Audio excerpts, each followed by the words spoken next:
కుమారులారా జ్ఞానం సంపాదించండి. ఓ పుస్తకం చదివావా? జ్ఞానం సంపాదించడానికే చదువు. ఒక కాంపిటేటివ్ ఫీల్డ్లో ఉన్నావా?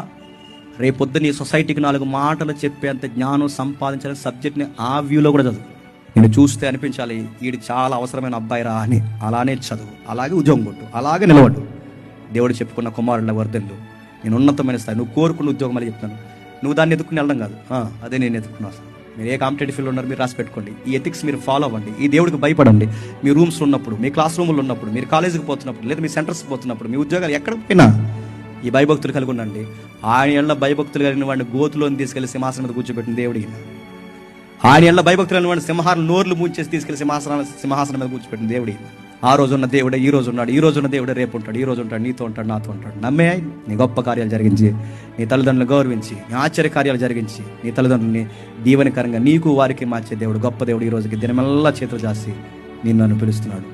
ఆ యేసయ్య నీకు నాకు తోడే ఉండగాక.